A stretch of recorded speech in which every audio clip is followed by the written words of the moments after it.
Hello everybody and welcome to the Quilter's Apothecary. I want to take a few minutes today and talk to my fellow surface quilters about how we want to handle quilting hand-pieced quilt tops. Whether it's traditional hand-piece where it's simply a pattern that's sewn together, or some of the wonderful and more popular new techniques such as English paper piecing. So let's come down to the quilt and let's have a look at it, and I want to show you my method on how I handle those pieced quilts. Here on our first example, I want you to see this beautiful hand-pieced top, and it's traditionally hand-pieced. That means that when it was pieced, it was pressed and the seams were pressed closed, so they did not press them open. Now this has been in a closet for a period of time. I'm sure the person that made it, I believe it was made in the 50s or 60s, I believe is what I was told. Now when I go to quilt this, I could run into issues as I do the machine quilting where the seams could start to separate a bit. I don't want to put a whole lot of pressure on this particular quilt when I load it. So the technique that I'm going to show you is going to help with this. I also now want to show you the second example of why I would and when I would do the technique that I'm going to show you. Our next example is going to be on the English paper piecing. Now I like to order my paper pieces products from the Paper Pieces company, and I have gotten bitten by the bug. They're amazing quilts. Now these two examples are English paper pieced, and this is Lisa Evan, a good friend of mine, who gave me and gifted me these two beautiful blocks.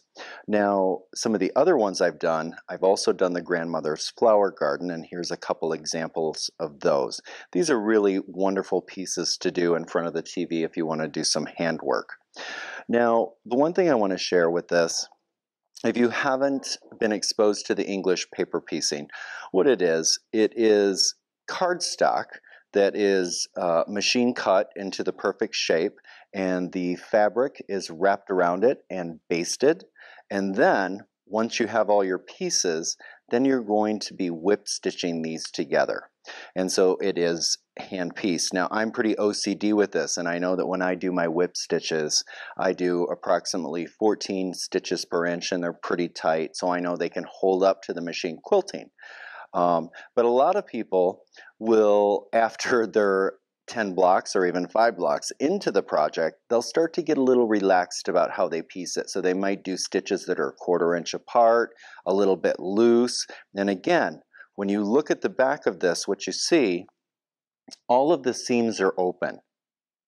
So when you go to quilt this, there's just a special way that I like to treat them, which helps add stability to the customer's piece or your own personal pieces. So let's talk about that.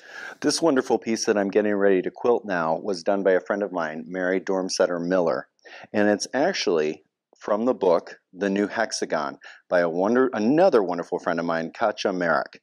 And it's an incredible book. It's a great quilt, and I absolutely love it, and I can't wait to quilt it. Actually, I started mine the same time Mary started hers. I just haven't finished, so I am actually quilting hers first. Now, before we quilt it, let's go over how I would handle this a little bit differently than I would a normally pieced quilt.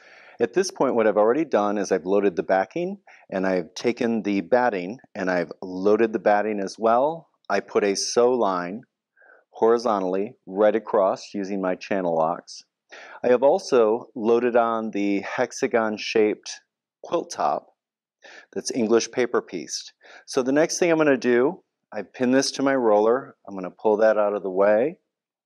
And now what I want to do is I want to take a layer of thin muslin, and I'm going to lay that between the quilt top and the batting before I start doing the quilting. What that's going to do when I do the machine quilting is it's going to provide that extra layer of stabilization under the quilt top, so that in the future, if the quilt gets washed and the seams start to come apart, you're not going to have batting coming through. It's going to add a lot of longevity to any hand-pieced quilt.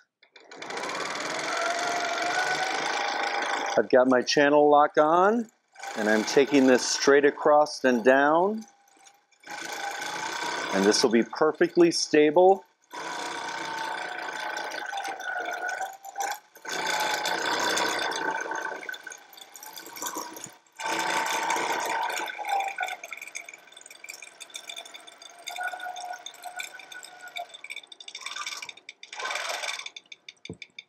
Okay. Okay, so now we have loaded the backing, the batting, and now on top, this piece of pre-washed muslin as a stabilizer, so that now I can actually baste this edge of the new hexagon quilt and then start doing my quilting as normal. Now, because this is an odd shape, of course, what I would do is also baste down the edge and make sure that everything's straight as I go on here. And that is how I would handle quilting a hand-pieced quilt. And there we go. That gives you another option of how to handle hand-pieced quilts. One of the things that I know as a surface quilter is I'm starting to see a lot more of the hand-pieced quilts come to me. I'm also starting to see a lot more quilts with the seams ironed open. Now, if I have a quilt where there's a lot of open seams, I'm going to actually handle that exactly the same way. I'm going to put a thin piece of muslin between the quilt top and the batting so that it will stabilize, so that if those seams start to come apart, we don't have to worry about the batting migrating up through it. And remember, we have a whole generation of piecers that are beginning to pass away. And so people are going through their stuff and they're finding all these beautiful hand-pieced quilt tops. So as professional quilters, we're going to see a lot of this, and we need to know how to handle them so that they can remain wonderful heirlooms for generations to come. So I hope you enjoyed that little tutorial. I want you all to have a wonderful day. Know you're loved and take care of each other. And we will see you down the road.